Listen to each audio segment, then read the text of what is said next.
Good morning, Papa. Good morning, pastors. Good morning, church. What God cannot do, what God cannot do, we dey pray. We dey pray. Thank you very much.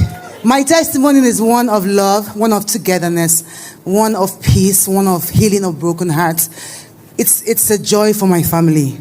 At about 130 weeks ago, I was on NSPP Day in the morning, and Papa was preaching, and he was praying rather, and he was declaring and prophesying into people's life. And I picked up something Papa said that day. He said that lost people will be found.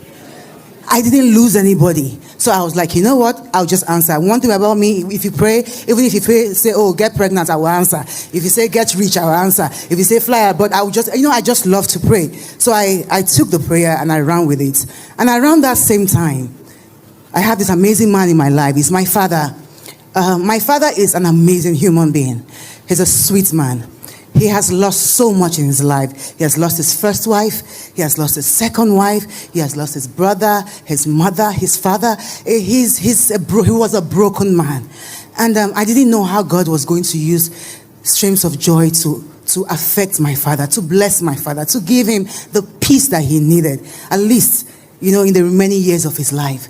Papa said that declaration. And 2 days later, I went into my DM. I don't know how I got to that DM, because if you know high profile Instagram pages, you could send me a DM. I'm not following you. You can send me a DM, and it will take 5 years before I see it, because the world wants to try to reach us, so it's very hard. So miraculously, I saw that email, and it says, "I think I am your sister." I'm like, my memory, my head, I just went back to when I was a child. My father told me a very beautiful and sad story. And I asked her, I said, "What's your name?" She told me her name. I asked her some questions. I said, "Give me, tell me a little bit about you." And she told me, and I asked her, I said, "Your name Chiri?" She said, "Yes." Now, when 47 years ago, before my father came back to Nigeria, he had a daughter. And he left that lady when she was 5 to 7 months. And he never went back. She never knew who her father was, and he never knew what his daughter ever looked like, but had a knowledge that he had a daughter. God, in that time when Pastor said that you were going to find a lost person, God brought the both of them together. And I introduced the both of them together over a phone call, and they have been speaking over since then. Now, I said something. I said my testimony happened 133 weeks ago. I waited so long for perfection of this miracle. I wanted God to heal my father. I wanted him to heal his broken heart, because he had lost so much in life. And I also wanted God to heal my sister, because she had grown up knowing that she had a father who hated her. Ladies and gentlemen, give a round of applause for my father and his daughter. They are in church today. They are in church today. They are in church today. I can't thank you enough, God. I can't thank you enough. You have done too much for us. You have done so much. God has been faithful. He has been faithful. The peace. It would take years for this to happen. I told my father, if I was the one, I would not forgive you this easily. But when God gives a miracle, when God says something, it doesn't matter how strong-headed you are. It doesn't matter how far you are. It doesn't matter how broken you are. God will repair you. He will bring you to a point of conclusion. And that is what he has done for us. In all these things that she said, I only picked one thing. And she said, if I were to be my sister, how if I were to be in her shoes, I won't forgive you. That is to say that if you should be in her sister's shoes, you would have been very mad with the dad. But thank God for God. God actually have to reunite her father with her sister just because she was praying fervently. Many people are going through a lot of things that we don't really know. You see those, especially those celebrities that we always idolize.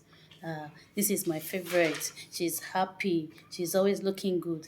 Behind those clothes they are wearing, behind those smiles, you see them smiling openly. They are going through a lot. They are going through some pain, some challenges that they might not even come. If they come out to tell you, you would say, ah, I'm saying my own will better self. Just see what you, if you are a child, if you are a person that love your parents, you love your father, you love your mother, and you know that your parents are actually going through a particular thing, you will not be at peace with yourself. You won't want to, you will feel the pains that your parents are going through. You understand? That's what she was going through. And you see, during this testimony, somebody made a comment and she said, is that a miracle or testimony coming from a lady who banned her man from seeing his son, changing his son's surname to her own surname? You see, just imagine what somebody is saying, something that happened years ago. Somebody is sharing a testimony now. You are referring back to something that has happened some years ago. Some people you have just have a way of robbing you of your joy. They'll just bring out some issues to just destroy your wonderful moments. But you know, people will not, nobody will oblige to what you're saying. You don't know what they went through. You don't know what she went through in the hands of that man that resulted to that divorce and the bass booze that was happening during that time. And now she's here now to thank God for what God did for her father. You are there bombarding her. People are just there typing and, but that's not the issue. The issue right now is many people go through so many things that you don't really know they are going through because they are just putting up a smiling face and you think that all is well with them. Let's take a rich Let's take, for example, the history of a real worry Pikin. You know, she's a very jovial lady. Before she did her surgery, she was looking very big, her waist, and every time she would come out and say, ah, this is my ladder waist, this is my body like this. You don't even know that she was going through an ailment. She was going through a high, very difficult condition. Until she made mention of it, nobody knew. Nobody thought that, okay, she was happy, she was okay with her body, she was flaunting it, but not knowing to us that she was actually going through some pains. That's how life is. You don't know what people are going through. You're just there seeing the glamorous face. Could you even believe that after the surgery, people were just saying, look at how ugly you look like. We prefer the old body where you were big. Person tell una say with dat body she dey feel sick, she no fit dey stand tey, she no fit dey waka tey, she no fit dey breathe well. You say na dat former body na good, no be win she be. Like serious, some people can be very funny. Some people you just type and be commenting nonsense just to weigh you down. You are looking ugly now, you are looking thin, it's not fine, you do that.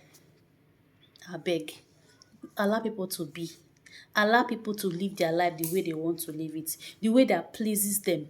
I'm really happy for Tonto Dikeh. The testimony really made me happy. And I know many men, in short, all men in that church and those outside church, they watched that video. Some people now know that to just carry Bola, shook inside woman, I be now. Make una answer the name, papa, papa. No, but they don't want to be present in the life of the children. Now see what is going on after many years. You are not present in the life of that girl, and now she is coming back to reunite with you. People should do better. Try and take responsibility sometimes. It's not just about bringing out the thing and shooking it inside. No, not be by shook. We should all do well as a man, Be the father that you ought to be. Be there for your child. Be there for the mother of the child. Even if you don't want to get married to her, be there for her. E no easy to just carry belle for you, born pikin for you. E no easy. Just be a responsible father. That's just the bottom line. Be a responsible father. And be mindful of what you say to people. People are going through a lot. You don't know what they are going through.